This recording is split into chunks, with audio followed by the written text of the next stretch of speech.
શહેર એટલે મિલ મજદૂરોનું શહેર અને મિલ કામદાર હંમેશા મોંઘવારી બધું જાહેર થાય એટલે ઘરે હલવો બનાવી થાય. અમારા ડીએનએમાં મોંઘવારી બધું સમય ગયેલું એટલે હું આપ સૌને વિનંતી કરું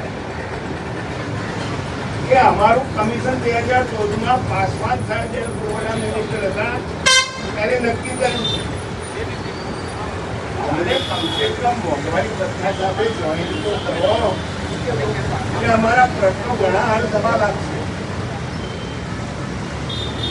આજે આ કોન્સેપ્ટ ખરેખર આવકારદાયક છે.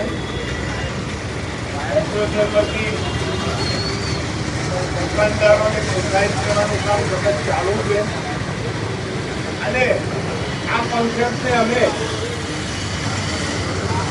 હિમાલયની ટોચ સુધી પહોંચાડ્યું.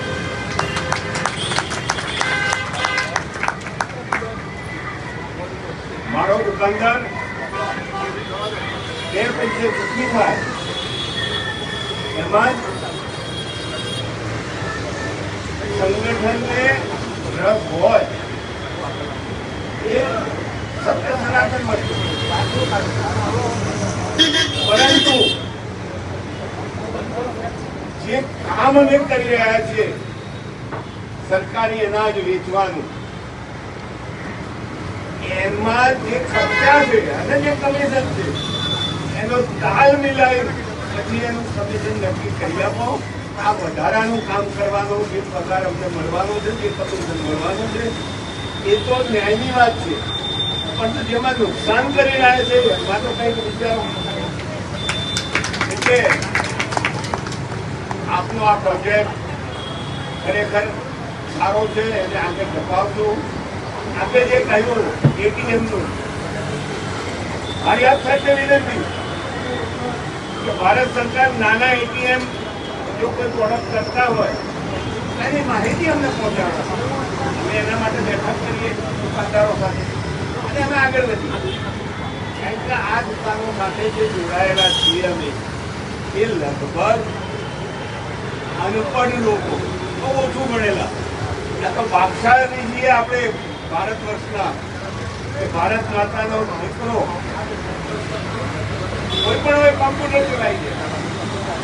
એટલે આજનો ડીએનએ બોલી રહ્યું છે. મારે તો આપ સાહેબ પાસે એક જ માંગણી ને વિનંતી,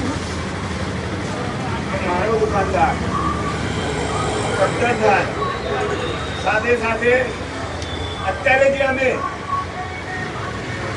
ઓનલાઈન પદ્ધતિ કામ કરી રહ્યા છે ત્યારે યુડીઆઈના પ્રોબ્લેમો ઘણા આવે અને જે આપણાને અંદરમાં આ પ્રોબ્લેમો વેરાસર સોલ્વ થાય, વારે વારે અમે હેરાન ન થઈએ એની પદ્ધતિ જો અમલમાં આવશે તો ગુજરાતમાં ઓનલાઈન પદ્ધતિ 100% સક્સેસ જશે. એમાં કોઈ શંકાને સ્થાન નથી. આપ આજે પધાર્યા એ બદલ ખૂબ ખૂબ ધન્યવાદ. જય હિન્દ, જય ભારત. पायलट बेसिस पर हमने पूरे देश में 4 राज्यों में मिला करके 60 जन पोषण केंद्र हमने अभी बनाया है. ये 60 जन पोषण केंद्र के में अभी हमारा एक्सपेरिमेंट चल रहा है. हम देखना चाहते हैं कि इससे कैसे जो एफटीएस के हमारे डीलर हैं, जो हमारे जो भिन्न पार्ट हैं, जो हमारी डिस्ट्रीब्यूशन और वितरण व्यवस्था है, उनको सही इनकम हो सके, सही आवक होगी, तभी वो लोग आगे अब यहाँ आ पाएंगे, आगे बढ़ पाएंगे.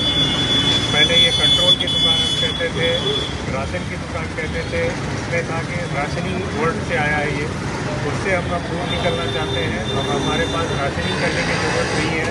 देश में अनाज का विपुल भंडार हमारे पास उपलब्ध है.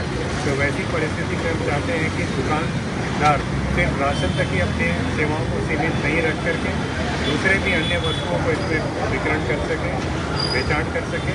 जैसे कि मसाला है और ऐसे में और पोषक तत्व हैं, तेल है, घी है, तो विभिन्न प्रकार के वस्तुओं का वितरण कर सकें, बिक्री कर सकें, जिससे कि उनके इनकम बढ़े. इसके लिए हम लोग ये